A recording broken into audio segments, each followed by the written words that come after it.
Kalau manis, kami bilang manis. Kalau enak, kami bilang enak. Kalau baik, kami bilang baik. Dan kalau buruk, kami juga akan bilang buruk. Seperti permainan timnas melawan Irak. Review Indonesia versus Irak hanya di Obrolan Bola Anak Rental.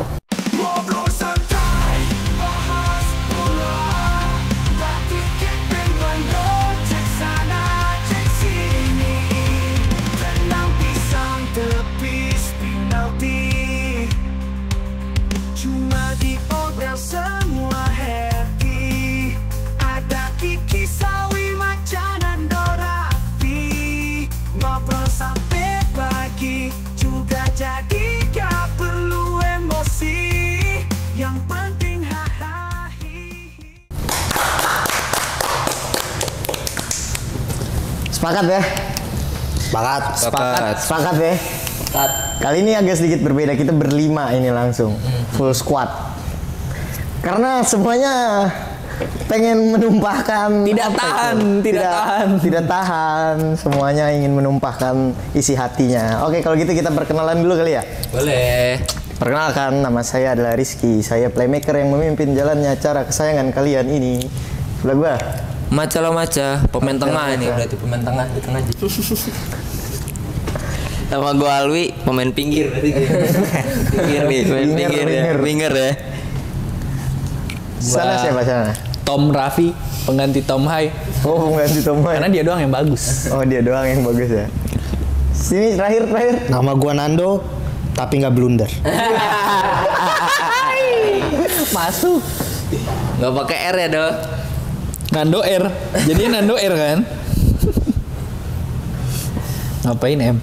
Gua lagi Kok hilang fokus gitu sih ya? Enggak, gua lagi mantengin story-nya eksklusif yang Yang subscribe. Harus subscribe, langganan dulu guys biar lihat Hapner klarifikasi. Story ungu. Tidak semua orang bisa. Ayo, siapa dulu dah yang pengen menjelaskan apa yang terjadi? Vi. Ayo Vi. Gua. Boleh. Satu doang yang mau gua apresiasi dari seluruh pertandingan tadi. Ya. Yaitu supporter yang dukung dan beli tiket seharga 250.000 menonton timnasnya main di sawah. Yang rumputnya nggak lebih baik dari Stadion Madia gitu. Dan permainan paling murah ya, Pi? Permainannya juga nggak layak buat ditonton. Maksudnya, ayolah kita kan udah yakin nih sama Indonesia kita. Jangan dibikin ragu lagi, maksud gue tuh. Dari semua permainan, operan oke lah babak pertama. Setelah 10 menit pertandingan berjalan, Indonesia menguasai pertandingan. Setuju ya, dong? Setuju. Bermain cukup manis lah babak pertama. Oper-operan berjalan, umpan jauh berjalan walaupun ada sedikit tidak bisa menerima umpan dari Tom Hai kelas Eropa itu. Babak kedua berjalan hancur semua. Shane Patinama nggak dapat bola. Terus Sandy Walsh dilewatin gampang banget, main sekali tackle terus. Iya. 10 dari 11 pemain lemes semua. Satu yang nggak lemes siapa? Hernando kan diem doang kan. Di gawang kan. Boleh. Terus Jordi Amat yang begitu amat. Jordi Amat begitu amat. Terus ininya babak kedua ini gue nggak tahu hilang fokus atau gimana. Semua berjalan 180 derajat dari babak pertama gitu. Gue yakin itu di luar taktik Sintayong semua benar-benar semua di luar taktik Sintayong. Dari Jordi Amat yang kartu merah, Rizky Ridho yang beberapa kali blunder akhirnya jadi penalti buat Irak kan. Terus Tom Hai yang diganti tiba-tiba. Ya gue nggak tahu sih mau ngomong apa lagi ya. Karena dari yang gue tonton tuh kurang layak lah, nggak bagus banget mainnya emang. Sama sekali tidak baik. Sama sekali nggak baik. Iya. Sebenarnya gue ngelihat babak pertama tuh kita kayak dikasih keyakinan dan punya modal kuat buat menjalankan babak kedua dengan sangat indah. Dari sebelum main deh, kita udah pede dong. Iya, betul. Starting yang bagus banget. Yang turun adalah yang terbaik saat ini gitu ya. Oke, Cak. Pendapatmu gimana, Cak? Gue dulu nih ya. Iya. Progres. Mana progresnya? Belum kedeketan, ntar nggak kedengeran. Pertandingan Nah, gitu. Kamis sore ini melawan Irak di GBK menurut gua apa ya, bukan kurang lagi, sangat hancur hati kita menontonnya. Kenapa? Anehnya gini Ki, maksud gua di Piala Asia kemarin mungkin yang senior atau iya, tim-tim berbeda, maksud gua tim kemarin senior apa U23? U23. Oh, U23, iya. Melawan Azerbaijan kita Azerbaijan. Azerbaijan Siapa? Uzbekistan. Gue keingetnya Azerbaijan mulu. Pakmu, gue. Iya, ditanya. Kebanyakan Pakmu anjing. Alhamdulillah kita lawan Azerbaijan. Alhamdulillah Padil. Gue kepret lu Dil. Gue kepret muda lu Dil. Sedikit mewajari gitu karena kita dapat pressing yang ketat atau segala macam faktor-faktor banyak yang kayak oke, gua kalah, Indonesia kalah, pressingnya ketat, kita nggak bisa keluar. Kalau lawan Irak tadi sore apa? Pressingnya juga nggak begitu ketat atau gimana? Tapi kenapa taktik kita nggak jalan gitu? Gua mempertanyakan itu. Kenapa masih banyak salah passing gitu? Menurut gua aneh banget. Banyak ya tadi ya? Banyak banget gitu. Maksudnya kayak mungkin teman-teman dari Tom Hai yang mungkin nggak dapat chemistry-nya atau gimana. Banyak kan kayak Tom Hai itu passing mungkin agak ke depan kayak ke Justin Hubner gitu. Banyak bola-bola gitu yang lepas gitu. Dan menurut gue itu sangat fundamental dan harusnya tidak dilakukan. Harusnya tidak terjadi. Skuad Indonesia tadi. Iya. Dari passing udah nggak beres, ya gimana mau pondasinya aja kurang kokoh gitu ibaratnya. Itu dia tadi Ki. Gitu. Tadi gitu. Dari lu? Dari gua, ini tim chemistry-nya belum kuat ya. Chemistry-nya belum kuat ya, anjing. Masih kurang aja. Kita butuh waktu lah. Mau sampai kapan? Gitu. Kan? Sampai parah kapan? Dia anjing. Kalau chemistry aja belum kuat gitu. Gimana taktik mau berjalan lancar, ya kan? Terus buat para pemain juga kayaknya gimana ya? Kurang spirit. Iya, kayak nggak ada pengen menangnya gitu. Setuju. Pertandingan itu, ya kan? Kalau kata Raffi mah kayak ayam tanpa kepala ya, Pi. Iya, kayak kehilangan arah gitu. Tadi ayam pakai kepala, cuman nggak pakai kaki tadi. Tadi ada kaki tadi. Iya, nggak ada kerasa saya pengen menang gitu. Kan kalau lu udah pengen menang, ibaratnya lu masuk lapangan seri aja ogah apalagi kalah. Itu dia. Itu dia. Ya kan? Slogannya bocah Jakarta itu ya. Orang Betawi slogannya. Gitu. Nggak ada kepercayaan buat menang. Ya itu aja sih kalau gue. Nggak ada chemistry dan keyakinan buat menang untuk gitu. menang. Itu setidaknya mainnya mau enggak lah tadi. Iya, itu setidaknya yang kita saksikan lah. Itu di luar. Kalau ada pemain timnas yang nonton, kita nggak kayak gitu ya, udah itu terserah kalian. Cuman kami sepakat ngelihat pertandingan itu berjalan seperti itu. Kalau dari lu dah? Yeah. Dari starting lu ya, gue ngelihat starting menurut gue hampir full tim ya. Hampir ideal yang lu harapkan. Ideal menurut gue. Di luar Hernando dan Jordi Amat. Dan ternyata dua orang ini yang keroknya, sumpah gue kesel banget anjing. Menurut gua ini lu main di timnas nih, levelnya udah World Cup udah dunia. Lu blunder bodoh kayak gue langsung aja ya, udah gak usah bahas permainan segala macam lah, fuck lah anjing. Menurut orang gua kalah juga. Iya, babak satu oke, kita kuasai, peluang ada segala macam, tapi ya lu babak satu bagus, soat gitu. Kita perlu menang. Dan menurut gua kenapa kita semarah ini, menurut gua karena menurut gua kita bisa menang di pertandingan itu. Setuju poin itu. Kita sangat bisa menang, tapi menurut gua blunder Jordi Amat yang mainnya mau enggak ya kan. Itu menurut gua pelanggaran Jordi Amat, straight red card. Gua nggak permasalahin karena bukan itu poinnya dari gua.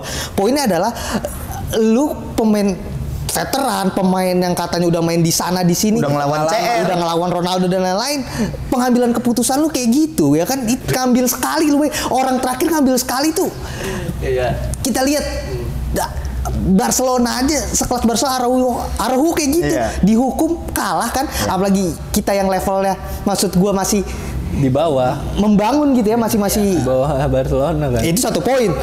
Hernando oke, penalti katanya udah ketebak dan lain-lain. Ya, tapi tetap gol. Terus kenapa kalau lu tahu bolanya ke situ ya kan? Poinnya bukan itu. Poinnya adalah Hernando ini ya memang sorry tuh saya nggak mumpuni untuk bisa bersanding di level internasional menurut gua. Blunder tuh tolol banget blunder ya. Iya dong, kita setuju lah. 2 pemain datang press tinggi mau dilewatin, nggak di kepalanya tuh isinya apa gitu maksud gua, nggak habis pikir lah gua. Mau diapresiasi juga apa yang diapresiasi kita ngelihat di sosmed ya gini. Serendah-rendahnya pemain adalah ketika dia ngelakuin blunder dan udah nggak ada yang marah. Kalau lu perhatiin di sosial media udah nggak ada yang marah sama Hernando, responnya cuma apa? Ya nggak apa-apa, semangat. Semoga Martin Paes cepet diurus. Ya nggak apa-apa, semangat. Tapi kita harus ganti kiper yang lebih mumpuni. Ya itu kan menurut gue udah komennya kayak kita udah nggak punya kayak udahlah ya udahlah. Kalau gini kesalahan yang diwajari itu menurut gue hinaan yang lebih kayak bangsat lu anjing. Hinaan yang paling tinggi. Iya udah kayak ya udahlah. Ya, emang mau gimana, ntar yang penting kita tinggal tungguin Martin Paes atau kita nanti naturalisasi siapa dan lain-lain. Ya menurut gue Hernando dan Jordi Amat memang ya kita udah sering bahas itu titik lemah timnas dan terbukti sekarang tinggal mau sampai kapan Sintayong gitu. Masih percaya sama kayak gini. Gue nggak ada masalah personal ya, gue nggak kenal siapa juga ya kan. Tapi menurut gue ketika lu bermain untuk tim nasional, gue mau yang terbaik, dan ketika lu nggak bisa jadi yang terbaik, ya lu akan gue serang habis-habisan. Menurut gue terbukti dengan blunder konyol yang kayak gitu kan, itu nggak masuk akal buat gue blunder kayak gitu. Ini gue lihat di Fotmob anjing jahat banget, dia ngasih rating Hernando 4,5. 4,5 dari 5 kan? Tapi yang lain ada 6,2. Berarti kan gak dari 5. Gak dari 5. Rizky Ridho paling bagus di sini ratingnya 7,4. Gue pengen bahas ini, Cak. Penalti kedua kenapa? Strike. Apa yang terjadi dengan Hernando? Turunan dikit bang, nanti speakernya pecah meledak, kuping penonton. Congnya darah. Menurut gue itu fundamental kiper yang harusnya bisa diperbaiki ya Kim. Oke. Naikkan kalau gitu. Itu kejauhan. Lu mau ngasih ngomong lotnok. Sorry, gue balik aja biar sopan tuh kan. Gini. Iya, boleh. Fundamental kiper Kim maksudnya oke. Gue ngambil contoh agak jauh. Ya. Tapi dekat. Masih dekat. Kita satu posisi. Iya. Satu kejadian. Kiper terbaik saat ini dilari lagi. Toys kan di final kemarin. Iya. Setelah cedera sepanjang musim, dia bisa tampil perform, dan kita ingat yang di sini taruh di hati banget itu one on one dia dengan Karim Adeyemi. Ya kasusnya mirip gitu kan dengan Hernando yang one on one. Itu Ki sama-sama kayak gitu, cuma dia nggak ngambil kakinya si Adeyemi, nggak nge-reach lagi ya. Cukup nutupin, cukup aja gini ngambil M gitu kan, nutupin jalurnya dia biar mungkin ke kiri kan kita punya pemain bertahan yang lain atau gimana gitu Ki, cukup tutup jalurnya, nggak usah ambil kakinya Ki. Itu bola udah lewat, kakinya diambil. Kakinya aneh aja gitu, maksudnya bola udah lewat, terus lu ngapain nge-reach lagi? Mungkin dia berharap dapat sentuhan terakhir. Atau udah lewat, nggak apa-apa deh penaltinya, siapa tahu ngampulnya beneran. dan poinnya menurut gue bukan penalti ya gol atau enggak Ki, tapi ketika hal itu terjadi kepercayaan pemain belakang berkurang, jadi nggak tenang ketika bola. Penalti kedua, dan blundernya udah pasti. Jadi pemain belakang ketika ngoper ke kiper itu penuh keraguan-raguan. Jadi lini belakang nggak harmonis karena takut ada kesalahan, dan itu ketenangan di lini belakang itu penting banget. Syarat menjadi juara menurut gue lini belakangnya harus padu. Lu melihat itu tadi ketidak harmonisan di pertandingan tadi di lini belakang. Babak satu kejadian. All good gitu ya. Tapi setelah kejadian akhirnya kan banyak keraguan-raguan tuh. Banyak akhirnya pengambilan keputusan yang takut, banyak pengambilan keputusan yang ini gue oper ke kiper nggak ya, atau seperti itulah. Dan menurut gue itu bahaya banget sih. Bahaya banget ya. Menurut gue udah no chance lah buat. No chance. Harus kalau masih dipasang sama Sintayong, konyol sih. Konyol menurut gue. Udah waktunya Adi Satrio mungkin ya sebelum Paes. Ya ini waktunya kita nyoba lagi. Siapapun yang di bench harus dicoba. Harus dicoba ya. Harus dicoba. Dari lu gimana, Wi? Gol kedua nih, kalau dari gua. Kalau gol kedua itu bukan full kesalahan Hernando banget sih. Bukan full. Itu kesalahan lini belakang sama kiper. Coba kalau lini belakang Hernando juga dong. Juga kalau lini belakang ikut nutup, Hernando juga pasti kan dia bakalan nutup doang. Yeah. Ada pemain belakang yang bakal nutup lagi. Kayak kemarin Real Madrid lawan Dortmund kan lini belakang langsung nutup. Ya, Langsung udah nggak nutup usah lagi. nyamber lu, diam aja. Dani Carvajal ngejar, itu Rudiger langsung nutup. Gitu loh. Dia bisa ngatur omongan orang anjing. Gitu loh. Maksudnya spirit untuk Ya tapi kan kita bermain udah bersepuluh tadi. Iya. Terus apa? Kalau Hernando udah 1 lawan 1 kayak gitu, yang dia nggak mau biar bolanya itu juga bolanya nggak kena. Coba kalau bolanya kena kan. Ini bolanya. Ini yang mana nih? Penalti Nih, apa penalti, blunder? Gol kedua. Oh. Gol kedua. Penalti Gol kedua. Iya. Penalti Enggak, yang kedua. nggak gol, yang nggak gol, yang nggak penalti gol kedua. berarti Iya, yang kan. nggak gol. Penalti kedua nggak gol. Yang nggak gol. Terus apa? Kalau kiper sih ya emang udah harus diganti, itu kesalahan fatal banget sih ya. 1 gol ya. 1 gol yang parah tuh yang terakhir. Iya. Ya. 2 blunder tapi kalau Dua Iya, blunder. 2 blunder itu. Satu yang Untungnya belum nggak gol. gol. Untungnya nggak gol penaltinya. Gimana Oke. ya? Udah harus diganti sih, itu udah fatal banget sih kalau menurut gua. Anthony aja yang salah passing itu aja muter-muter aja udah langsung diganti. Ini kesalahan banget, bener-bener fatal bikin Iya, gol iya. Irak lagi kan, nambah 1 gol. Dari situ aja. Gitu ya, Iya. gitu ya. Kalau dari gue pengen ini ke Raffi yang lain dulu. Kita jangan bahas. Iya. Kita bahas lapangan, Vi. Saya minta pengelola GBK lebih serius mempersiapkan laga melawan Irak nanti. Jangan sampai kita malu di mata dunia. Pak Erick Thohir said. Cuman yang terjadi apa? Lapangan tebel banget lapangannya.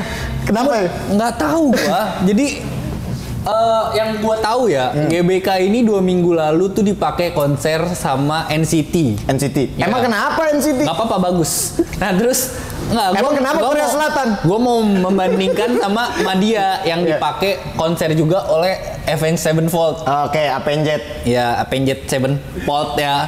Nah, itu Madia 3 hari setelah dipakai konser, kalau nggak salah dipakai untuk Indonesia lawan Singapura.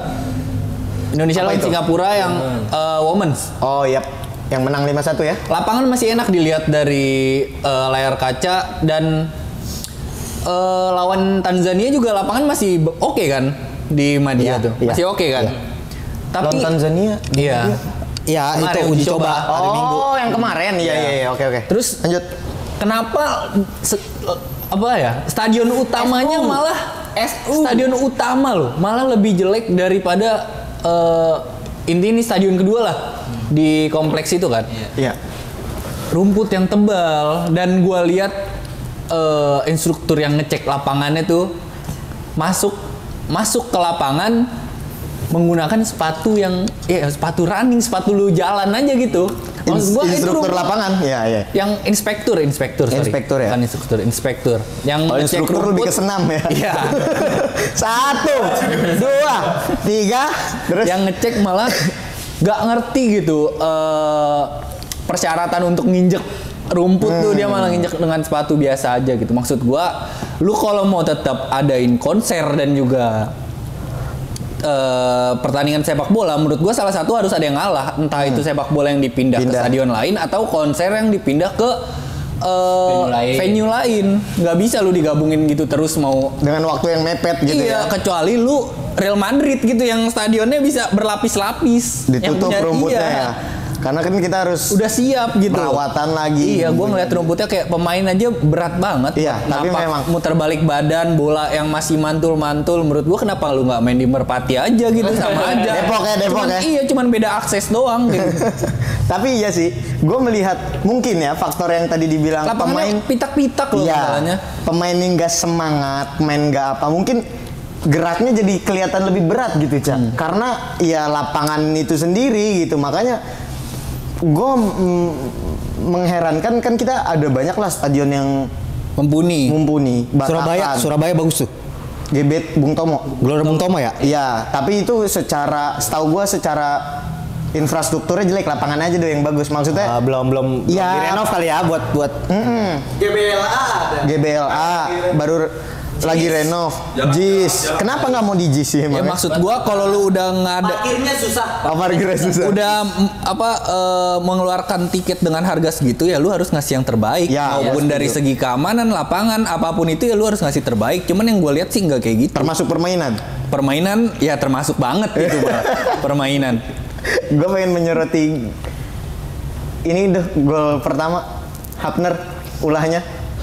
So, gini, gol pertama kita secara luas babak 1 oke, kita permainan jalan, peluang banyak, nggak gol it's okay gitu. It's happen di seluruh sepak bola, bukan berarti lu punya chance lu bisa golin, enggak, tapi permainan berjalan. Babak kedua mulai semuanya baik, kita main, dan Hapner penalti menurut gua ya itu blunder, tapi it's okay gitu, di sepak bola itu terjadi. Tapi kenapa lu nggak bisa memaklumi Hernando? Ya karena itu fatal nggak sih yang Hernando. Yang Hapner lakukan kan juga fatal berarti. Hapner itu bukan blunder, itu body language itu yang kayak gitu. Body language gimana? Bahkan Varianto aja tahu kalau dia menghadang pemain dia harus gini. Itu menurut gue ya kenapa dia malah begini sebelum terjadinya sebelum terjadinya gol kan Rizky Ridho sempet beberapa kali salah passing. Dilewatin berapa kali, 3 kali ada kali dia melakukan kesalahan, baru terjadilah penalti yang Hapner kayak gini. Ya menurut gue yang disorot bukannya Hapner yang harus. Tapi kan yang menerima, yang menghasilkan itu sebagai penalti, kalau dia nggak pakai tangan, handsball di sepak bola itu biasa terjadi gitu. Nah, poin gue adalah kenapa lu nggak bersikap sama dengan Hernando? Tenang gini, gue belain. Momentumnya beda, momentum yang kita butuhkan itu beda. Ketika Hapner penalti itu blunder, kita setuju. Tapi it's okay gitu. Lu main lagi, lu bisa comeback, lu bisa bangkit. Lu harus menunjukkan. Setelah itu apa? Jordi Amat. Gue nggak menyoroti Hapner, menurut gue itu blunder dan terjadi gitu loh. Bukan sesuatu yang it happens ya. It's happen, bukan sesuatu yang harus lu salah banget, tapi Jordi Amat dan Hernando menurut gue itu fatal. Iya. Lu karena kehilangan satu pemain. Kalau Hapner tuh lu kan masih menghasilkan penalti juga gitu. Keluasan lu tuh ya nggak bisa ngelakuin apa-apa lagi gitu. Kalau Jordi Amat dan Hernando punya opsi lain.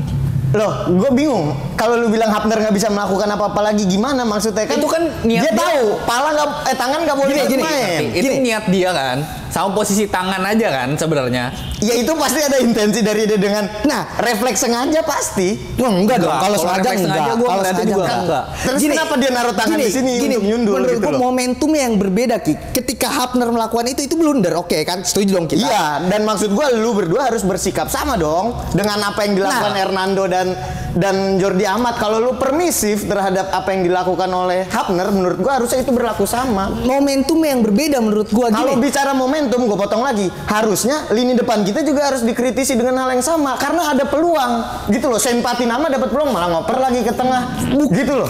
Ini kan pertandingan besar. Gini. Ketika Hapner blunder, masih 0-0. Kita bermain dengan 11 pemain. Permainan kita pegang. Jadi 1-0. 1-0, oke, it's okay. 1-0 lu belum kalah. Lu belum kalah dong. Game gitu. Iya, kita setuju. Faktanya tertinggal tetap. Tapi kita belum kalah kan? Iya, tetap tertinggal. Iya dong, tapi kita belum kalah. Oke, nih. Tanggung jawab lebih berat. Ketika Jordi Amat melakukan blunder yang bodoh menurut gua. Ketika dia nggak harusnya melakukan itu, dia pemain veteran tapi dia melakukan ambil sekali last man, itu menurut gua fatal. Karena apa? Keputusan dia itu mempengaruhi satu tim gitu loh. Ngerti nggak lo maksudnya? Ngerti. Itu dampaknya kekalahan. Ketika Hapner itu dampaknya kegolan. Kita nggak membenarkan Hapner untuk oke, kalau Hapner nggak apa-apa, enggak, itu salah, tapi it's okay. Momentum masih kita pegang. Ketika Jordi Amat kartu merah, siapa yang berpikir kita bisa menang? Selesai udah. Ketika kita dapat peluang lagi, Hernando blunder, yang menurut gue, come on. Berarti semua berakhir, maksud gue gini, kekalahan itu dampaknya bukan cuma dari Hernando, dari Jordi Amat, memang Hapner juga termasuk. Ya, itu poin tapi yang paling dominan, kalau kita pakai data, kita bisa lihat siapa yang poinnya paling rendah kan? Bisa. Siapa? Sutaryadi. Hernando. Iya udah. Hernando, Jordi Amat. Karena memang kesalahan mereka sangat fatal.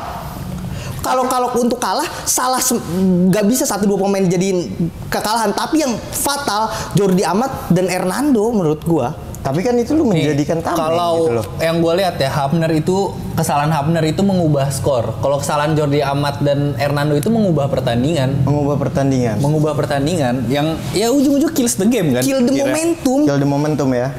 Iya sih. Oke. Gue bisa terima walaupun perdebatannya nanti jadi panjang. Iya. Ini gue jadi host sekarang. Nah. Sekarang gue jadi host gitu. aja. Kayak hostnya agak-agak ini. Iya, masalahnya gue nggak terima, Cak. Kalau mau menghukum jangan cuman Hernando dan Jordi Amat. Menurut gue peran pertama yang buat kita runtuh tuh Justin Hapner gitu loh. Karena kalau nggak ada gol pertama, nggak ada gol kedua, gol ketiga, gol keempat, gol kelima, langsung. Ya, bener. Urutan aja gitu. Tapi bener nggak gue? Maksud lu gini kan, remet ya still remet. Itu yang dia ucapin, apapun disensor. Makanya ada baiknya omongan kita nggak usah pada disensor. Tapi kan menurut gue Hapner nggak jelek-jelek amat di luar menurut gua.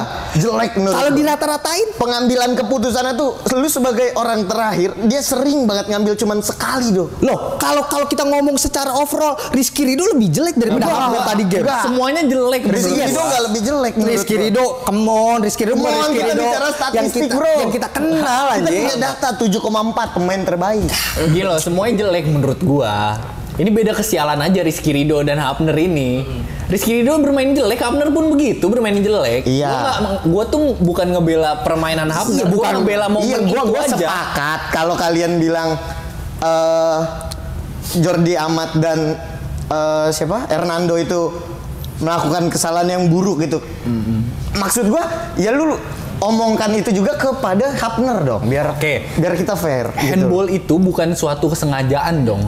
Karena menurut gue itu kesengajaan. Enggak, menurut gue enggak. Posisi tangannya. Itu kenapa tangannya di atas? Posisi tangan itu body language kalau menurut body language gerakan badan aja. Paling gini kalau body language. Lu taruh tangan di sini ngasih sikut gitu buat pemain lawan. Sekarang back mana yang lompat? Back mana gini loh, pasti itu anjing. Van Dijk, kita ambil contoh ya. Van Dijk berapa kali handsball di Liverpool? Tetap dipasang, tetap jadi back terbaik. Karius di final, blunder bodoh, langsung dijual karena konteks blundernya itu berbeda. Oh, enggak, kalau menurut gue bukan pure karena itu. Kalau Karius memang karena dia bodoh. Sekarang kalau buat blunder, Alisson juga pernah buat blunder mirip-mirip gini. Ederson pernah buat blunder mirip-mirip gini, dijual nggak? Enggak. Konteksnya beda, Ki. Konteksnya beda di mana? Ini final, orang terakhir ini laga final. Ini Piala Asia yang sangat menentukan. Karius pada waktu itu final Liga Champion gitu loh. Lu nggak bisa membenarkan itu gitu loh maksud gua. Iya. Sekarang gini deh, kayak John, ini beda kasus ya, cuman yang outputnya itu juga mengecewakan gitu, kayak John Terry kepleset penalti nggak juara, ya dia tetap gitu. Itu nggak gini, masa kita sen sepak bola nih, lu kepleset, lu handsball, it's happen, tapi untuk lu mengambil keputusan menggocek 2 lawan 1 di kotak penalti sendiri, itu kebodohan bukan keputusan. Berarti gue bisa mendebat kartu merah Jordi Amat juga, itu sense of sepak bola, sense of football, it's happen. Come on. It's okay. It's okay. Bisa kita bahas. Let me talk. Okay, this is your podcast, not mine. Come on, please. Let me talk. That stupid shit. Masih banyak yang bisa kita bahas. Iya. Namun kita terbatas. Iya. Anjing nih mau dia gitu ya. Sorry guys, jiwa host gue udah runtuh nih anjing. Ya lanjut aja, gue udah gak suka lagi jadi host. Karena kalau terlalu panjang juga kita kan dibatasi waktu kita. Jadi ya kita cukupkan dulu sampai sini. Mungkin bisa kita bahas nanti di preview match selanjutnya, oke? It's okay. Filipina ya, kita bakal juga buat preview Filipina. Gue pengen banget sebenarnya lanjutin. Iya. Abis ini gue jadi host dong. Ada dong yang begitu. Iya, tapi lu pengen banget lanjutin dah. Pengen lanjut. Tapi nggak bisa. Udah habis. Mau eval lagi nih pada lagi. Apa bisa. It's okay. Gue mau ngasih evaluasi aja ya. Ngasih evaluasi gue. Kurangin lah kesalahan-kesalahan yang nggak perlu gitu ya, dari hal kecil, kesalahan passing atau apa. Ini level tertinggi udah main di timnas.